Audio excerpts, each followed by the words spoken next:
Ask مفتی طارق مسعود۔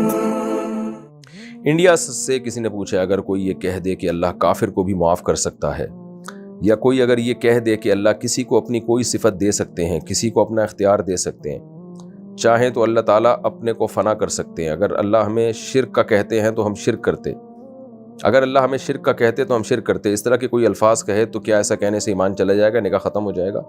ایسا کہنے والے کو نفسیاتی ہسپتال میں جمع کرا دینا چاہیے۔ فضول قسم کی چیزیں لوگوں کے دماغوں میں وسوسے پیدا کرتے ہیں۔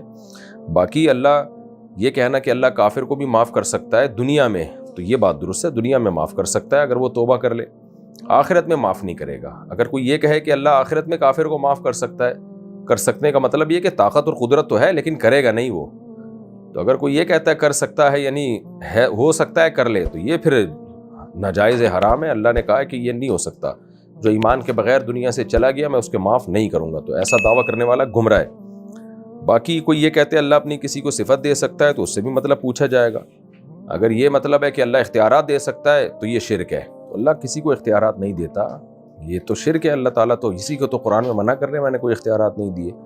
باقی یہ کہ اللہ اگر ہمیں شرک کا کہتا ہے تو ہم شرک کرتے، یہ بھی غلط جملہ ہے، گمراہانہ جملہ ہے۔ اللہ شرک کا کہہ ہی نہیں سکتا، کیونکہ اللہ غلط بات کا حکم نہیں دیتا۔ قرآن میں آتا ہے قل ان اللہ لا یأمر بالفحشاء، اللہ کبھی فحشاء کا، بے حیائی کا حکم نہیں دیتا، تو شرک تو بے حیائی سے بھی اوپر کی چیز ہے۔ تو یہ فرضی سوالات بنا بنا کے لوگوں میں تشویش پیدا کرنا، یہ گمراہی کا ذریعہ ہے۔ تو